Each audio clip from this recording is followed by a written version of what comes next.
past week, I decided to do a Q&A vlog, so I will be answering questions off of my Instagram page today. You guys had a lot of questions, which is good. That's what I wanted. But I want to try and answer every single question. So in order to do that, I'm going to have to split it up into 2 vlogs. So today is going to be more about food and macros and flexible dieting and prep. And then the next one will be more about training and lifting and cardio and training related prep questions. So let's jump right in. Let's get started. I actually wrote out all the questions because I had a bunch on carb cycling, but they were like mixed throughout. So I wanted to kind of streamline those and do them first since they were all related to carb cycling. But yeah, so here we go. At @littlemurph_fit asked, I'd love to hear more about how you structure your carb cycling and your thoughts on if you find carb cycling or eating the same macros every day most beneficial in terms of show prep. So my carb cycling is structured around my training days, depending on, the intensity of my training, or if it's like an active recovery day. So if it's an extremely intense training day where I'm doing like lactate threshold sprints and lifting right after, then that would be more of like a moderate or high day. Days that are a little bit lower on the intensity or like an active recovery day, those would be a low day. And then, do you find carb cycling or eating the same macros every day most beneficial in terms of prep? That's really an individual type thing. My body has responded every single prep that I've done very well to carb cycling.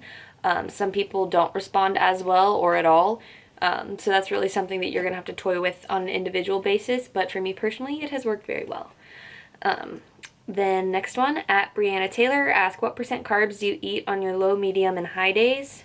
Let me pull that up. On my moderate days, I consume about 32% carbs. On my high days, I consume around 40% carbs. And then on my low days, I consume around 30% carbs. So there's that. Next one, at TBoostBus, also disclaimer, if I pronounce your handle or Instagram name wrong, I'm really sorry. TBus13 asks, what are your macros for cutting and do you keep protein and carbs equal? Can you also explain carb cycling, please? I'll try to put my macros like somewhere in here, with the caveat that my macros will not work for you. Like I explained in a previous vlog, everyone's macros are different, everyone's macro needs are different, and everyone's macro split will be at least somewhat different. So don't go trying my macros just because you think it'll make you look or train like me, because it won't. Macros are like snowflakes. They are individual and unique to every person. But do you keep your proteins and carbs equal? No, I do not.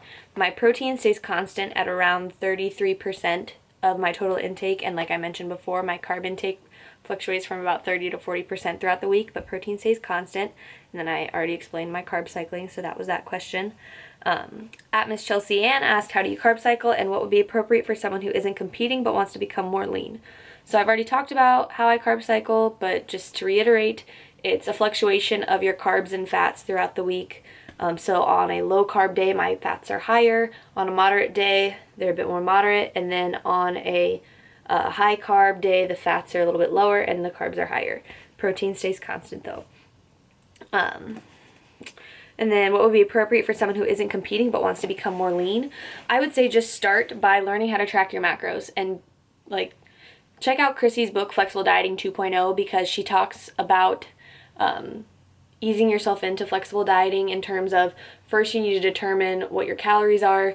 You need to be able to hit one set of macros before you even think about trying to carb cycle, because as you can see, if I have a low, medium, and a high day, I have 3 different sets of macros that I have to hit throughout the week. If you struggle to hit one set, there's no shot in hell that you're going to be able to hit 3 different ones throughout the week.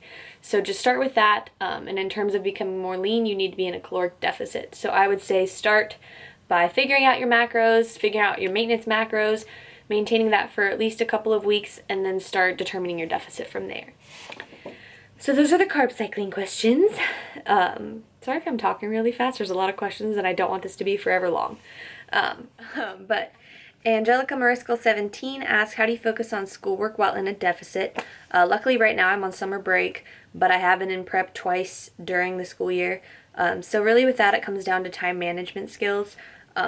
So like my days would be blocked out to, this is the time you have to train. This is the time when you have to be in class. This is the time when you have to be at work. This is the time when you have to study and do your homework. So like I said, time management. You just have to be able to make a schedule and stick to it. And also caffeine. Me and caffeine are like this. So yeah, time management skills and caffeine will take you a long way. It's not easy by any means, especially the lower you get, the closer you get to show, the more tired you are, the more draining your training becomes. I mean, you have to put more effort into staying awake and staying focused. So with that, like with anything, when you want something, then you will put effort into it. And I believe that good grades, for me, there's something that I want. So like that's something that I had to put just as much effort into as my training, because I know the payoff will be obviously good. Getting a degree is kind of the goal there, and I need good grades to do that. At mo.aljabouri and at Manueli_Hendricks both asked the hardest part about this prep so far. I would say the amount of just like experimenting that we've had to do. There's been a lot of things that have been different this prep, but at the very beginning, probably for like the first 7 or 8 weeks, like we didn't cut calories for about 3 weeks. We just fluctuated training volume, and I saw weight loss with that. But then as soon as we started cutting my calories, my weight hiked back up. So that was really frustrating, and that's when Eric actually proposed that we switch me to, after, you know, like with his personal experience and like after giving us research studies as to like why he thinks this would work, switching me to a higher fat, lower carb diet. That's when the ball really started rolling. So shout out to Eric for being a nerd and holding it down. So that was the hardest part, was like dealing with things not going the way they were supposed to go. But with it, like that's gonna happen in some form or another in prep. So that was just my form, was like gaining weight when I was supposed to be losing. That was just a very tough mental battle. Like I was doing everything I was supposed to be doing, but I was gaining weight, and I was like, I was real pissed. But then we fixed it, so it's all good. We're getting there. At Megan Lou asked, have you ever faced the problem of amenorrhea while on prep in a deficit? Yes, I have. Actually, every single prep that I've done, my period has gone away. But I have gone to both my family practitioner and my gynecologist. I've had hormone tests done, and both doctors think that I'm fine. It's just a result of being extremely active with a high training intensity coupled with dieting down to a low body fat. But my hormone levels were completely normal when they checked them. So as far as I'm concerned, no, it's not normal, but the fact that it comes back after I'm done with prep, when my calories are back up, when my cardio is down, as long as it comes back, then I'm not extremely concerned about that, and especially since, you know, multiple doctors have told me that it's okay. But that's something that, as a female, you should be proactive about. If your period goes away and it stays away for a really long time, I would definitely recommend doing what I did and going and talking to your doctor and making sure you know everything's okay. At Claude's Tish asked, what do you suggest for people who can't afford supplements? Don't buy them. I mean, yes, I'm sponsored by a supplement company, but I will be the first person to tell you that a supplement is just that. It's a supplement. You should be spending your money on a solid diet. Like, I see way too many people, you know, like, oh, I take this supplement and this supplement and this supplement, and that's what's going to make me healthy. No, you're going to be healthy by eating well and eating according to your goals and training hard, and supplements help with that. They help to amplify that. So start by buying really good food and feeding your body well. But then if you do find that you have a little bit of extra income for your supplements, I would recommend creating like a baseline, like your foundational supplements that you take pretty much year round. For me, that would be whey protein, branch chain, so BCAAs, fish oil, and creatine. Those are like my solid go-to supplements, as well as like a multivitamin. But yeah, those I take year round. Those are always in my cabinet. Those are something that I always have. Other things I add in as needed. At Mari Parijan asked, what's the best way of keeping track of macros when eating out? I actually did a vlog on this. That was my second vlog, how to track your macros when going out, so please refer to that. I don't want to take up a lot of time on this video answering a question that I answered in like a 15-minute vlog, so go watch that one. At Serena Marie asked, do you pay attention to the amount of sugar/fiber you consume? I don't track my sugar. I do track my fiber. I have a minimum fiber requirement of about 30 grams per day. I'm normally between the 30 and 40 range. With sugar, Dr. Norton goes into a little bit more detail about this in his vlog on toxicity, but as long as you're hitting your protein and fiber requirements, you really don't need to worry about your sugar intake. Obviously, don't go balls to the wall and just pour straight dextrose in your mouth, but it's not something that you need to freak out about. But But just for reference, like I said, I eat about 30 to 40 grams of carbs right now. On average, since my carbs are a lot lower, my sugars are normally around 60 to 70 grams, versus in the off season when my macros were at their highest, my fiber would be up around like 60 grams per day, and my sugars would be up at around like 120 per day because I ate a lot of ice cream. But yeah, so no, I don't track my sugar, but I do keep tabs on my fiber intake. All right, at Ash Gibson 2011 asked, with such high carb macros when not so close to showtime, do you struggle with keeping your fiber lower? Something I'm trying to balance with high carbs and not overdoing the fiber. As you can see based on that last question, my fiber was a lot higher in my off season when my carbs were higher. But I would eat, more sugary foods, and not just ice cream, things like fruits, bananas, strawberries, apples, peaches, berries, all that stuff, which does have a little bit more sugar in relation to fiber. But yeah, if your carb macros are really high and you're hitting your fiber requirements, go ahead and throw in some of those quote unquote fun foods like ice cream, donuts, Pop-Tarts, Oreos, whatever, just so you're not overdoing it on the fiber. Or even like lower fiber grains like white rice or, whatever. You can eat that stuff in order to keep your fiber within a reasonable range. So, because if you don't know, like if your fiber is too high, you will experience some bad stuff. So yeah, fun foods. Just lower fiber foods. That's all you gotta do. Change of scenery. So my camera died while I was filming the last one and I had to go to work. So I let it charge while I was at work and we're back. So next question. At healthy_Kelsey asked, I know you're in college and I was wondering how you balance partying with a healthy lifestyle, or if you're not much of a drinker, do you have any advice on alcohol and bodybuilding? So first and foremost, in terms of competitive bodybuilding in a contest prep, alcohol is not a macronutrient that's configured into your daily macronutrient intake. So a very, the typical college student partying lifestyle and prep don't really go together. If you want to go out with your friends and they're partaking in drinking, then just drink water, or something else that you can drink, but that's not an option really when you're in prep. But then a little bit more just like in depth, I'm not a partier. It's not my scene. I tried it in high school. I genuinely do not like it. And only times I really drink or have drunk, or like at holidays with family, like having a glass of wine, or when I was in Mexico with Marie and it was legal. And that's something that I'm really big on, is it's not legal. So I really don't have the time to get popped with an underage charge. So I just avoid it altogether. I don't like the atmosphere. I don't like the habits that it can create, and I don't think it aligns with my personal goals. Going out and partying regularly, not only is alcohol not that great for your body, at least not in excess, which is how most college kids partake in partying, is by drinking in excess, aka getting drunk. Not only is that going to be detrimental to your training, but also when you're out partying, that generally implies that you're out late and you're losing sleep, and sleep is one of the most important factors in terms of recovery. So if you're missing sleep, you're missing valuable recovery time, and especially now being in contest prep, any kind of recovery that I can get is essential. So yeah, I personally don't think they go together. And obviously I'm underage, so I'm not going to condone doing anything that's illegal.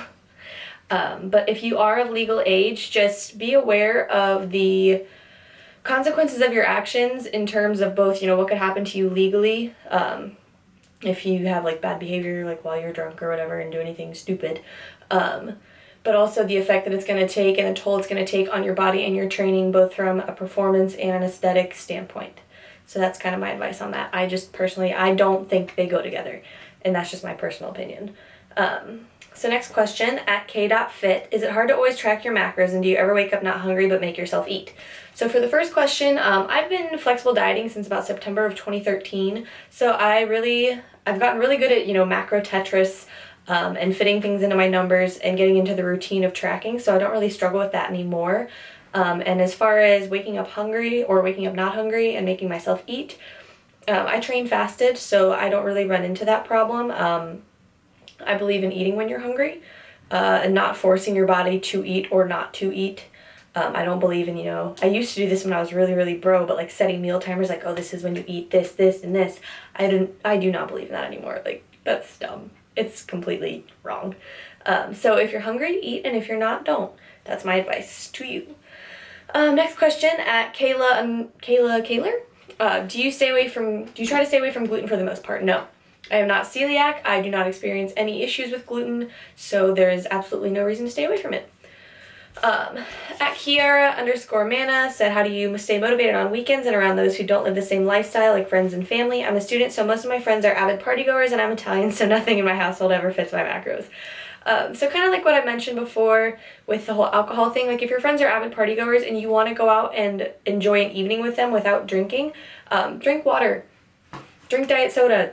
You know, you can still go out and enjoy your time with them. You don't need alcohol to enjoy quality time with people. And along a similar vein, you don't need food to enjoy quality time with people. You know, I get that food is a really big part of our culture and bonding, and that's totally, like, I do it, like, on holidays, like, I'm more than happy to enjoy a meal with my family. But, and so here's what I have to say about, you know, with your family and being in your household and everything like that. If you're not in, like, a contest prep situation, it's totally okay to guesstimate portion sizes and try and fit what your family is making into your macros. I think that's absolutely great. That's what being flexible means.